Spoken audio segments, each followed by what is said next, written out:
सुख भोग खोजने आते सब, आए तुम करने सत्य खोज। सुख भोग खोजने आते सब, आए तुम करने सत्य खोज। जग की मिट्टी के पुतले जन, तुम आत्मा के मन के मनोज। जड़ता हिंसा स्पर्धा में भर, चेतना हिंसा नम्र ओज। पशुदा का पंकज बना दिया, तुमने मानवता का सरोज।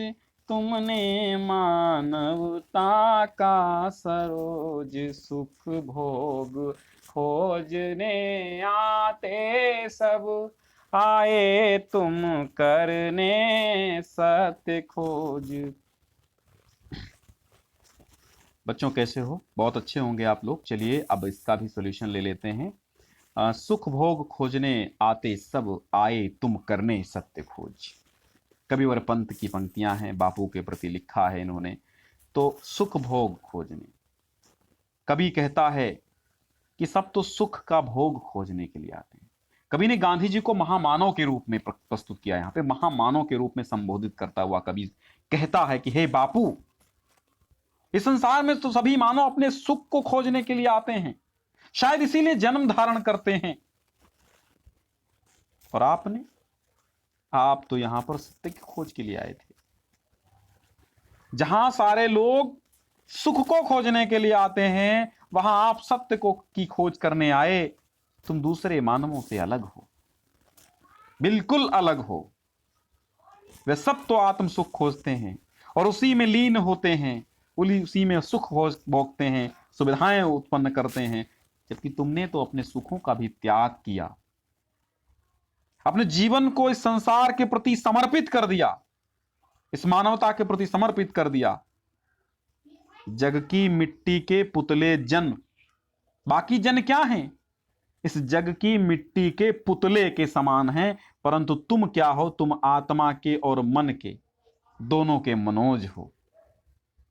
तुम आत्मा के भी और मन के भी सुंदरतम व्यक्ति हो, मनोज हो, सबसे सुंदर, सबसे कामदेव जैसे मनोज। मनोज माने कामदेव, कामदेव माने मतलब सुंदर व्यक्ति। तो तुम आत्मा के और मन के सबसे सुंदरतम व्यक्ति हो।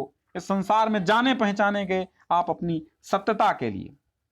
फिर आगे देखिए, जड़ता हिंसा स्पर्धा में भर, चेतना अहिंसा नम्र ओज। आपने जड़ता में क्या भर दी? चेतना। ढंग से समझिएगा, आपने जड़ता में क्या भर दी? चेतना। हिंसा में अहिंसा भर दी, स्पर्धा में नम्र ओज भर दिया, पशुता का पंकज बना दिया, तुमने मानवता का सरोज। आपने क्या किया? जहां पर इस संसार में, इस भारतवर्ष में जड़ता छाई हुई थी, हिंसा चल रही थी, एक दूसरे में स्पर्धा लड़ाई झगड़े चल रहे थे, तो आपने जड़ता को चेतना में बदल दिया। अर्थात जहां पर लोग आलसी जड़ हो गए थे, वहां पर सक्रिय हो गए। जहां पर निष्क्रिय हो गए थे, आपने सक्रिय किया। जहां हिंसा थी, वहां आपने अहिंसा बिखराई। जहां पे स्पर्धा थी, वहां पे नम्र ओज धारण कराया और पशुता का पंकज बना दिया। पशुता का पंकज, जहां पे पशुता का पंकज था, जहां पे पशुता का पंख था, कीचड़ था, जहां पे पशुता तक का कीचड़ था, पाश्विक प्रवृत्तियां थी, वहां आपने पंकज बना दिया। जहां पे पशुता का कीचड़ था, तुमने मानवता का सरोज, अर्थात तुमने मानव की पशु वृत्तियां समाप्त कर दी, पशुओं जैसी आदतें समाप्त कर दी और मानवीय सद्वृत्तियों का विकास कर दिया। यानी कि तुमने उन पाश्विक जो पंख था उसमें एक जा कर दिया, अर्थात एक कमल खिला दिया। इस पाश्विक प्रवृत्तियों में एक कमल खिला दिया, पशुता का पंकज बना दिया, तुमने मानवता का सरोज। जो पशुता जहां पे फैली हुई थी, उस कमल को तुमने मानवता का एक सुंदर सा सरोज बना दिया। सुंदर सा जो कमल, और यह भी इसका अर्थ हो सकता है, जो कमल पाश्विक प्रवृत्तियों रूपी पंकज में, पाश्विक प्रवृत्तियों रूपी कीचड़ में खिला हुआ था, तुमने उसको सरोवर में खिला दिया, अर्थात उस कीचड़ को, पाशवी कीचड़ को समाप्त करके, सद्वृत्तियों के विकास करके तुमने उसको कमल बना दिया। चलिए अर्थ इसके देख लेते हैं प्रश्नोत्तर। पहला प्रश्न है, पद्यांश के पाठ का नाम और कवि का नाम। पाठ का नाम है बापू के प्रति, कवि हैं सुमित्रानंद पंत। रेखांकित अंश की व्याख्या भी बताई। सब लोग संसार में क्या करने आते हैं? सुख खोजने आते हैं। सभी लोग क्या करते हैं? सुख खोजते हैं।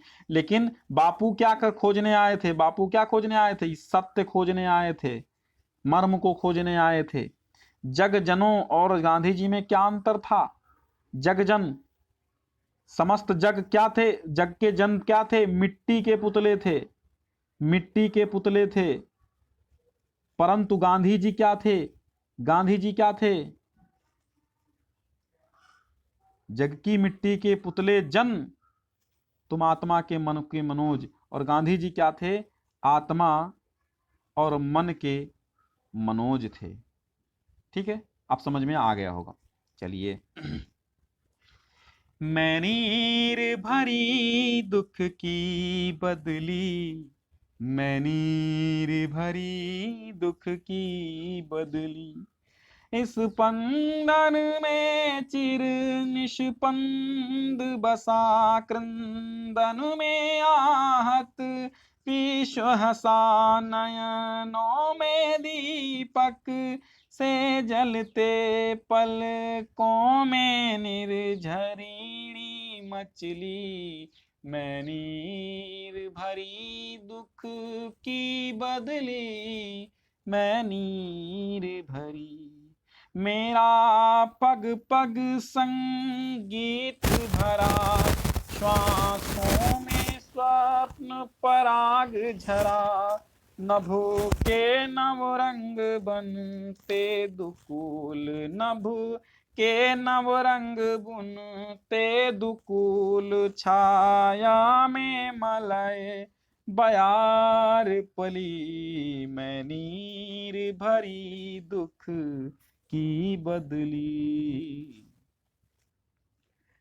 महादेवी वर्मा लेखिका है, मैं नीर भरी दुख की बदली। महादेवी वर्मा जी कहती हैं कि मैं नीर अर्थात जल से भरी हुई दुख रूपी बदली हूं, जिसमें दुख का जल भरा हुआ मैं ऐसी बदली हूं।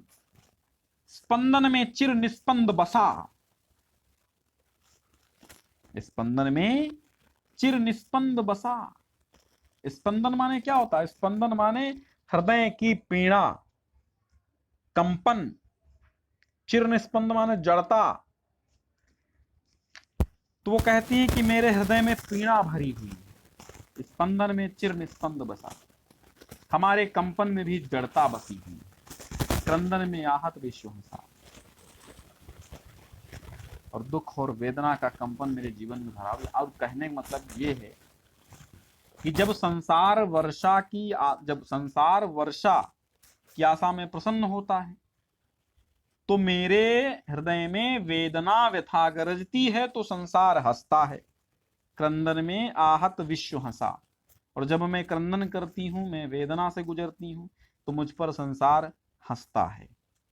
नयनों में दीपक से जलते, नेत्रों में दीपक से, मेरे नेत्र में भी विरह व्यतीत होकर मेरे नेत्र भी दीपक के समान जलने लगते हैं, और मेरे पलकों से निर्झरणी मचलने लगती है। अर्थात मेरे पलकों से आंसुओं की निर्झरणी माने नदी, आंसुओं की निर्झरणी माने नदी मचलने लगती है। मेरा पग पग संगीत भरा, मेरा पग पग संगीत भरा, मेरा प्रत्येक कदम संगीत से भरा हुआ है, संगीत के माधुर्य से भरा हुआ है। यानी जीवन प्रिय के संगीत से युक्त होकर के मधुरता से भर गया है, ऐसा महादेवी वर्मा जी कहती हैं। मेरा पग पग संगीत भरा, श्वासों में स्वप्न पराग झरा। और वो कहती है मेरी श्वासों में स्वप्निल पराग झरता है, स्वप्निल पराग झरता, मेरी सांसों में स्वप्निल पराग झरता है। फिर नभ के नवरंग बुनते दुकूल, फिर कहती है नभ के नवरंग बनते दुकूल। जो नभ के नवरंग हैं, नवीन रंग हैं, नए रंग हैं, दुकूल माने दुपट्टा बुनते हैं। तो वो कहते हैं कि आकाश में जो दिखाई देने वाला रंग बिरंगी आभा है, दुपट्टे की रंगीन आभा है। मुझे ऐसा लगता है छाया में मलय बयार पली, और मुझे लगता है कि स्मृति मतलब छाया माने याद हो गई। यहाँ पे छाया माने याद, यहाँ पे ले लीजिए। मलयगिरी से आने वाली सुगंधित हवा के समान मेरे तन मन को महका देती है। किसकी? प्रियतम की याद। छाया, प्रियतम की जो छाया रूपी याद है वो मलयागिरी चंदन की भांति है, मेरे तन बदन को महका देती है। इस प्रकार मेरा संपूर्ण शरीर दुख की बदली की भांति है। पाठ में कवि का नाम बताइए, पाठ और कवि का नाम। पाठ क्या है? निर्भरी दुख की बदली गीत है, और कवि महादेवी वर्मा जी हैं। रेखांकन की व्याख्या बताइए। कवित्री किसके लिए व्याकुल है? प्रियतम के लिए व्याकुल है। कवित्री की आंखों में किसके दीप जल रहे हैं? किसके दीप जल रहे हैं? तो देखो यहां किसके दीप जल रहे हैं। प्रियतम की आंखों में किसके? नयनों में दीपक से जलते, नयनों में दीपक से जलते। विरह व्यथित होकर दीपक के समान नयन उसके जलने लगते हैं। विरह वेदना के दीपक जलने लगते हैं। ठीक। अब कवित्री की आंखों में किसके दीपक? तो विरह व्यथा के दीपक जलने लगते। छाया में मलय बयार पली का आशय क्या है? छाया में मलय बयार पली, तो वो कहते हैं कि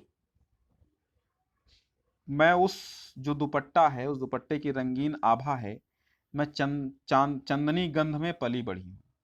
छाया में मलय बयार पली, मैं देखो बदली काहे में पलती हूं। चंदन की सुगंधित खुशबू में बदली पलती और बढ़ती है। ठीक है, तो वही सुगंधित छाया है चंदन रूपी। और कवित्री का यहां पे आशय क्या है? कवित्री यह कहती है कि जो स्मृतियां हैं हमारे प्रियतम की, उन स्मृतियों की वजह से, मैं उन स्मृतियों की सुगंध से, सुगंध मेरे शरीर में व्याप्त हो गई है। तो छाया में मलय बयार पली, इसका मैं पूरा अर्थ बता, बदली को सुगंधित वायु उड़ाकर बहाकर अपने साथ ले जाती है। उसी प्रकार प्रियतम की मधुर यादें मलय गिर से आने वाली सुगंधित चांदनी हवा के समान मेरे तन मन को महका देती। अगला देखिए। बांध लेंगे क्या तुझे ये मोम के बंधन सजीले, पंथ की बाधा बनेंगे तितलियों के पर रंगीले। विश्व का क्रंदन भुला देगी मधुप की मधुर गुनगुन, क्या डुबा देंगे तुझे ये फूल के दलवोस गीले। तू न अपनी छाह को अपने लिए कारा बनाना, जाग तुझको दूर जाना, जाग तुझको दूर जाना, जाग तुझको दूर जाना, जाग तुझको दूर जाना। बांध लेंगे क्या तुझे ये मोम के बंधन संजीले। अब देखिए, महादेवी वर्मा जी कहते हैं कि बांध लेंगे क्या तुझे ये मोम के बंधन सजीले। महादेवी कहती हैं, जीव को और प्राणों को उद्बोधन करती हुई कहती हैं, जीव और प्राणों को समझाती हुई कहती हैं, हे जीव, क्या तुझे मोम रूपी संसार के सजीले बंधन तुझे मोह पाश में बांध लेंगे, तुझे अपने लक्ष्य संधान से रोक लेंगे। क्या पंथ की बाधा बनेंगे तितलियों के पर रंगीले? क्या सांसारिक तितलियों के पर रंगीले का मतलब यहां सांसारिक आकर्षण है?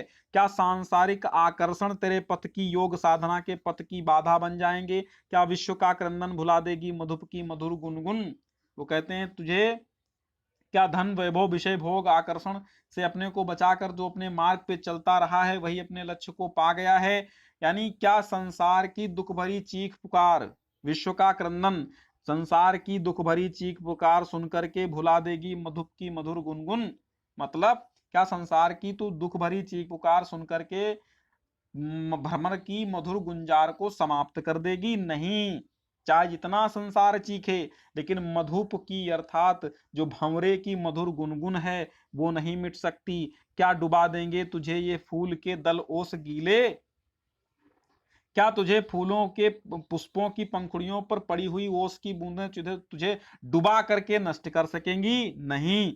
तू ना अपनी छाह को, ये इंपॉर्टेंट चीज है, तू ना अपनी छाह को अपने लिए कारा बनाना, जाग तुझको दूर जाना। अपने प्राणों को उद्बोधन करती हुई, प्राणों को समझाती हुई कहती हैं महादेवी वर्मा कि तू अपनी छाया को अपने लिए कारावास मत बना लेना, कि तू जागृत हो जा, तुझको अपने लक्ष्य के प्रति जाना है, तुझे बहुत दूर जाना है, तुझे बहुत बड़ा लक्ष्य प्राप्त करना है, साधना का मार्ग बहुत कठिन, उसको प्राप्त करना है। प्रस्तुत पद्यांश, पाठ का नाम और लेखक का नाम, पाठ है क्या? गीत, और लेखक है महादेवी वर्मा। रेखांकित की व्याख्या बताइए भी। हे मन बता क्या तुझे सांसारिक बंधन, क्या तुझे सांसारिक बंधन बांध लेंगे? ये तो कोई क्वेश्चन तो नहीं बना है। चलिए, अब जैसा जैसा कि टाइप हुआ है यूपी बोर्ड सर्च पेपर में, तो उसको हम क्या चेंज कर नहीं सकते। हे मन बता, कौन बताए क्या तुझे सांसारिक बंधन, मतलब यहाँ पे एक प्रश्न बन जाए, हे मन बता क्या तुझे सांसारिक बंधन बांध लेंगे, कौन कहता है? तो महादेवी वर्मा कहती हैं। किसको कहती हैं? तो मन प्राणों को कहती हैं। बासंती मधुपों की गुनगुनाहट किसे भुला देगी? बासंती मधुपों की गुनगुनाहट किसे भुला देंगे? लक्ष्य को भुला देंगी। देखो अब यहाँ पे पद्यांश में क्या है, विश्व का क्रंदन भुला देगी। बसंती मधुप गुनगुनाहट किसे भुला देगी? विश्व के क्रंदन को भुला देगी। ठीक है, विश्व के क्रंदन को। पुष्प के ओस गीले दल के तेरे लिए क्या करेंगे? क्या तुझे डुबा देंगे? तुझे डुबा नहीं पाएंगे। ये बात है। देखो क्वेश्चन यहाँ कुछ सटीक नहीं बने हैं। ठीक है, आप लोग अब अगर आपके पास कोई नोट्स वगैरह हो, कोई बुक है, उसमें जो क्वेश्चन है तो उनसे देख लीजिएगा, उन क्वेश्चनों को समझ लीजिएगा। कुछ क्वेश्चन में गड़बड़ बनाए गए हैं, कुछ क्वेश्चन तो बहुत अच्छे हैं। किसी किसी पद्यांश में बिल्कुल बकवास क्वेश्चन बना दिए गए हैं, जो बिल्कुल मैच नहीं खाते हैं पद्यांश से। पुष्प के ओस गीले दल तेरे लिए क्या करेंगे? देखो अभी क्या करें, ये तो कोई क्वेश्चन नहीं बनेगा। देखो यहाँ पे क्या लिखा है, क्या डुबा देंगे तुझे फूल के दल ओस गीले? क्वेश्चन कर रही महादेवी वर्मा, किससे? प्राणों से, कि क्या तुमको ओस, ये जो पुष्पों के ओस के बूंद हैं तुझको डुबा देंगे? नहीं डुबा पाएंगे। तो यहाँ पे क्वेश्चन क्या बना दिया गया, पुष्प के ओस गीले दल तेरे लिए क्या करेंगे? तो यहाँ पर आप उत्तर देंगे कि कुछ नहीं कर पाएंगे, क्योंकि वो डुबा नहीं सकते। जो जो अपना लक्ष्य संधान अच्छे से करेगा, जो अपने लक्ष्य के प्रति अच्छे से जाएगा, उसको कैसे डुबा सकते हैं? ठीक है, चलिए फिर मिलते हैं अगले वीडियो में, अगले हल के साथ। अगला हल आपका रहेगा मर्त्यमानों की विजय का तूर्य होंगे। बहुत बहुत धन्यवाद।